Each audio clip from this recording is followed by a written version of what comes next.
उज्जवल Bharat news, देश की प्रखर आवाज। अब नए अंदाज में। नमस्कार, उज्जवल भारत न्यूज पे आप सभी का स्वागत है। खैरगाम के प्रफुल्ल भाई शुक्ला जो एक अंतर्राष्ट्रीय स्तर पर प्रख्यात कथाकार है, जो वलसाड़ के हमारे विधायक श्री भरत भाई पटेल जी के निवास स्थान पर 9 दिन से लगातार राम कथा का भव्य आयोजन किया गया है। और इस कथावाचक के कथाकार है श्री पूजनीय हमारे खैरगाम के प्रफुल्ल भाई शुक्ला जी। लगातार ये कथा उनका 841वां कथा है। एक अरसे से, बचपन से ही कहा जाए तो वो कथाकार का एक सकारात्मक कार्य कर रहे हैं और समाज को एक कथा के माध्यम से एक सकारात्मक दिशा वे दिखा रहे हैं। हमारे वलसाड़ के विधायक श्री भरत भाई पटेल जी ने ये राम कथा रखने का उद्देश्य है कि 8 मई को आने वाले समय में, अगले महीने 8 तारीख को 156 जोड़ियों का समूह विवाह होने जा रहा है। इसी समूह विवाह के आशीर्वाद रूप ये राम कथा रखा गया है और इस सर्वजाति समूह लग्न का शुभ विवाह यहाँ पे 156 जोड़ियाँ विवाह करने के लिए विवाह के बंधन में बनने जा रहे हैं। तो इसी के आशीर्वाद स्वरूप उन्होंने राम कथा का एक भव्य आयोजन उनके ही निवास स्थान पर किया। आइए आपको ले चलते सीधे उस कथा के उसी स्थान पर, उसी भव्य स्थल पर जहाँ पर भव्य आयोजन किया गया है। જ્યારે રામની સાથે યુદ્ધ કરવા આવ્યો, રામાયણ में એનું વર્ણન છે, દેવતાઓ વિમાન લઈને ઉપરથી ચક્કર કાપવા માંડ્યા। પવન ઘોર સપાટે જય ધ્રુવાકા વાદળા, બ્રહ્માંડમાં કડાકા થવા માંડ્યા। રાવણ મરતો નથી ત્યારે વિભીષણે ભગવાનને રસાયો, પ્રભુ એની નાભીમાં અમૃત કુંભ છે, ત્યાં તીર મારો। राम जी एक शाम का 31 बाण तैयार करे। यहाँ पर एक व्यक्ति को, एक पुरुष को यूं कहे तो, और एक नारी को, राम और सीता की जोड़ी यहाँ पर बनाया गया है। और राम कथा का आज यहाँ पे 9वां दिन था। आज यहाँ पर श्री राम जी का राज्य अभिषेक किया गया है इस कथा के स्वरूप में।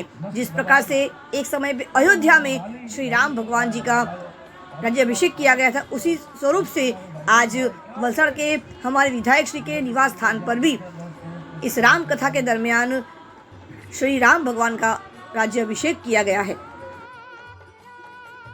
हमारे देश में रामायण, भागवत गीता, शिव पुराण का बहुत ही महत्व है। इस प्रकार के जब हम धर्म ग्रंथ की बात करते हैं तब हर व्यक्ति रामायण, वेद व्यास जी का लिखा हुआ भागवत गीता या शिव पुराण जैसी ऐसी बड़ी बड़ी जो ग्रंथ होते हैं वो हर व्यक्ति अपने जीवन काल के दरमियान संपूर्ण तरीके से पढ़ नहीं सकता। लेकिन हमारे देश के इस प्रकार के जो कथाकार है, कथा के माध्यम से, वो कथाओं के माध्यम से, अपने वाणी के माध्यम से, अपने शब्दों के माध्यम से इन ग्रंथों में जो लिखा है, जो शास्त्रों में लिखा है, उन्हीं के शब्दों के माध्यम से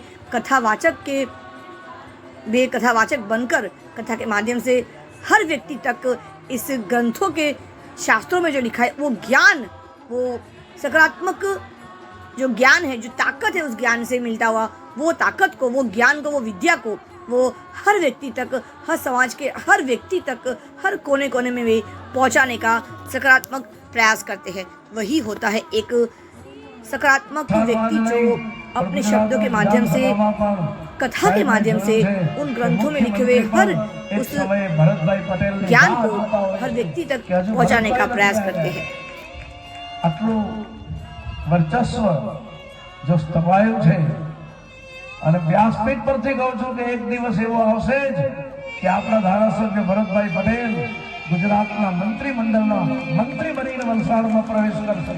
इसमें भी कोई शंका नहीं है, ये हमारा निर्णय है और व्यासपीठ का आशीर्वाद है। पर भरतभाई હું જે જોઉં છું આ બધું આજે 35 વર્ષ પછી તો સ્વર્ગસ્થ કીકુ કાકાને યાદ કર્યા વગર રહેતો નથી। કીકુભાઈ પટેલ ધર્મ પ્રેમી આત્મા અને રામાયણના તો એટલા બધા પ્રેમી, રામકથાનો તો એટલા બધા પ્રેમી કે સાહેબ આ ભરતભાઈનું નામ પણ એને ભરત જે રાખેલું એ રામાયણને કારણે રાખ્યું। કારણ કે મને ખબર છે કીકુ કાકાને રામાયણમાં ભરતનું પાત્ર બહુ ગમતું હતું।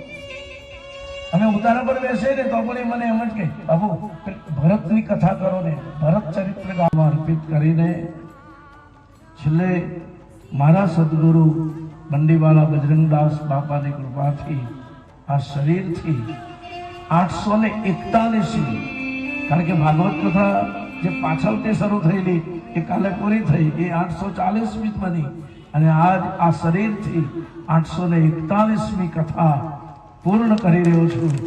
એ ભગવાનના ચરણોમાં અર્પિત કરીએ. કાયેન વાચા મનસેન્દ્રિયર્વા બુદ્ધ્યાત્મના વા પ્રકૃતિ સ્વભાવાત કરોમિ અદ્યત સકલમ પરસ્મૈ નારાયણાયેતિ સમર્પયામિ. ભગવાનને ચરણે અર્પણ. કથા પૂરી થાય ત્યારે બે વસ્તુ બાકી રહે. કઈ? એક મંત્રનો જાપ કરીને બધા અપરાધોની ક્ષમા માંગવાની. મારાથી, તમારાથી, કોઈનાથી પણ કંઈ પણ ભૂલ થઈ ગઈ હોય તો એક મંત્ર બોલો, 3 વખત બોલવાથી બધા અપરાધોની ક્ષમા મળે. હું બોલાવું છું, બોલીએ. હરએ નમઃ, હરએ નમઃ, હરએ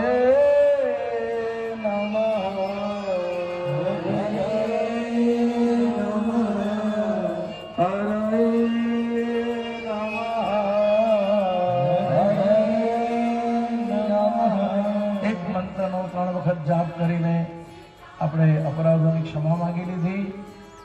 ભરતભાઈને અને વાલીને કહે, ચાલ મારી સાથે યુદ્ધ કર, નહીતર સરેન્ડર થઈ જા, શરણાગતિ. વાલી બોલીએ શ્રી હનુમાનજી મહારાજ કી જય. શ્રી હનુમાનજી મહારાજના ચરણોમાં વંદના કરી. आओ मेरे प्यारे भाई बहन, रामचरित मानसनी आप श्री राम जय राम जय जय राम, श्री राम जय राम जय जय राम.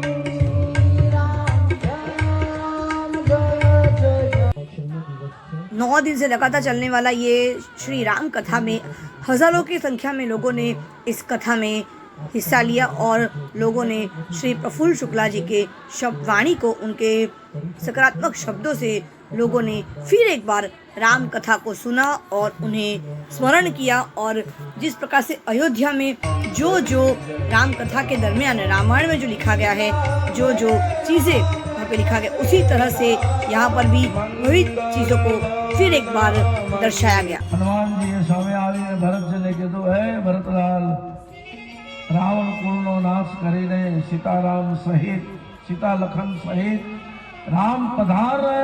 હું તમને સમાચાર આપવા આવ્યો છું. રામ ઉજારો ને સાર લીલા અમાનુષ બના કે છોડા ગુરુગા સહસ્રાક્ષः સહસ્રપાદः ભૂમિકો સર્વત્ર સુર્વા યાદિષ્ટાદશાંગોલાંબ ગુરુક એવેદઘ્નુ સર્વં જનભૂતં રક્ષભામ ઉતરાધો યાદાધિકારો ભવન્દેમાનો મર્યાદિરિખદ દુર્ગંધો.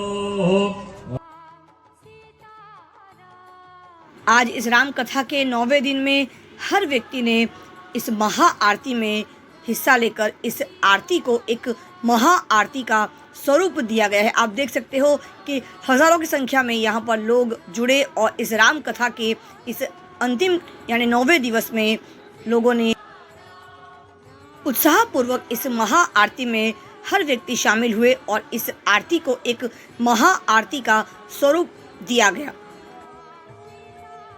आइए अब इस महा आरती को देखने के बाद सुनते हैं कि प्रफुल्ल शुक्ला जी इस राम कथा के बारे में वे क्या कह रहे हैं.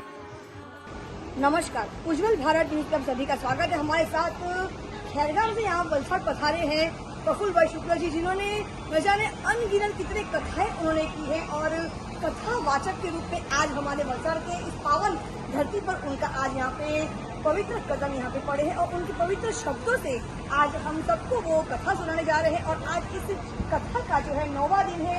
आइए सुनते हैं प्रफुल्ल भाई शुक्ला जी के शब्दों से कि आज का इस कथा का आज यहाँ पे कौन सा यहाँ पे कार्यक्रम होने वाला है और आज इस कथा का मुख्य उद्देश्य क्या रहा है। प्रफुल्ल भाई आपका बहुत बहुत स्वागत है हमारे उज्ज्वल भारत न्यूज चैनल में। जय श्री राम। उज्ज्वल भारत टीवी दर्शकों के सबको मेरा आशीर्वाद है। हमारे बलसाड़ के लोकप्रिय धारा सभ्य श्री भरत भाई पटेल के निवास स्थान पे राम कथा चल रही है। आज 9वां दिन है, पूर्णाहुति है। मैं इतना ही कहूँगा कि गुजरात की विधानसभा में 182 धारा सभ्य विराजते हैं, लेकिन एकमात्र धर्म रक्षक धारा सभ्य भरत भाई पटेल है जिसके वहाँ ये राम की कथा हो रही है। और आज ही नहीं, जब वो पारनेरा के सरपंच थे तब से सदैव राम कथा भगवत कथा कराते रहे हैं। ये राम कथा ऐसे माहौल में यहाँ ऐसे तो सर्वज्ञातीय 7वां समूह लग्न जो हो रहा है उसके लाभार्थ इसका आयोजन हुआ था, लेकिन हमारे प्रवीण भाई पटेल धमराची, धनसुख भाई पटेल पिठा पधारिया और सभी हमारे जिगीसा बहन आपके ऊपर आओ कथा के एक सहभागी है डूंगरबाड़ी के। तो यहाँ मैंने ये देखा कि इतनी धूप होने के बावजूद भी, इतनी गर्मी पड़ रही है, फिर भी जो लोग श्रद्धा से इस गर्मी से में घर से निकल कर यहाँ आते हैं उनकी श्रद्धा को मेरा प्रणाम है, मेरा धन्यवाद है कि यहाँ आके सब लोगों ने कथा सुनी। और दूसरी बात ये हुई कि 9 दिन का उत्सव यहाँ मनाया गया। पोथी यात्रा से लेके शिव पार्वती विवाह, राम जन्म उत्सव, सीताराम विवाह, अरे केवट प्रसंग तो ऐसा बनाया कि अद्भुत माहौल का सर्जन हो गया। कल रामेश्वर पूजा हुई, वो भी यहाँ रामेश्वर जी स्थापित है। और आज राम राज्याभिषेक का दर्शन हमारे धनसुख भाई पटेल और उसके धर्मपत्नी सीताराम के रूप में यहाँ मनाने वाले हैं। शशि भाई पटेल केवट बने और धनसुख भाई पटेल सीताराम बने। प्रवीण भाई ये कथा की ये यादगिरी रहेगी, बराबर। तो बहुत ही आनंद हुआ। और भरत भाई को लोगों के हृदय में उनका जो स्थान है एक राजनीतिक के रूप में तो है ही, लेकिन लोगों को धर्मलाभ देने वाले, लोगों को कथा जैसा माध्यम से धर्म की कथा सुनने को मिले ऐसा लाभ दिलाने वाले यदि कोई धारा सभ्य है तो भरत भाई पटेल है, ऐसा मेरा कहना। बिल्कुल, नाम से भी भरत और उनके कर्मों से भी भरत की तरह उन्होंने वलसाड़ का जो एक नाम रोशन किया है भरत भाई पटेल जी ने, नाम और कर्म दोनों से वो सही मायने में भरत भाई पटेल है। प्रफुल्ल जी, सबसे महत्वपूर्ण सवाल ये उठता है कि आज के युवा वर्ग के बारे में मैं हमेशा पूछती हूँ, उनको आप क्या उपदेश देना चाहते हो आपकी कथा के माध्यम से? आज के युवा वर्ग को और आने वाली पीढ़ी को हमारे रामचरितमानस के माध्यम से, राम कथा के माध्यम से यही कहना है कि हम हिंदू है, हम सनातनी है। आज दिन तक दुनिया को पता नहीं चला था कि हम हिंदू है और ये हिंदुस्तान है। एक नरेंद्र 125 साल पहले अमेरिका में जाके घोषित करके आया था स्वामी विवेकानंद कि हिंदुस्तान में हिंदू है। और दूसरा हमारा माननीय वड़ा प्रधान नरेंद्र भाई मोदी जिसने दुनिया में घोषित किया कि हम हिंदू है और ये हिंदुस्तान हिंदू का है। बेटा जय श्री राम बोलो, बोलते थी जय श्री राम, जय श्री राम। हाँ बोल बेटा। जय श्री राम बोलेगा। अरे वाह वाह, बहुत बढ़िया। सनातन धर्म ना ही जन्मा है तो उसका कोई मृत्यु भी पॉसिबल नहीं है, मुमकिन नहीं है। सनातन धर्म पहले भी था, आज भी है और हमेशा सनातन समय तक वो हमेशा रहेगा। उज्ज्वल नमस्कार, उज्ज्वल भारत न्यूज पे आप सभी का स्वागत है। हमारे साथ वलसाड़ के धारा सभ्य यानी विधायक भरत भाई पटेल जी यहाँ उपस्थित है। यहाँ पर राम कथा का आयोजन किया गया है, आज उसका आखिरी दिन है, 9वां दिन है। आइए बात करते हैं राम कथा आज यहाँ पे जो रखा गया है, 9 दिन से लगातार राम कथा चल रहा है, उसका उद्देश्य क्या है। और हमारे साथ भाभी जी भी राम सीता की जोड़ी यहाँ पे उपस्थित है। आइए पहले भरत भाई से बात करते हैं। भरत भाई खूब स्वागत है आपका। इस कथा का उद्देश्य क्या रहा है? इस हमारे आंगन में जो राम कथा हो रही है वो हम हर साल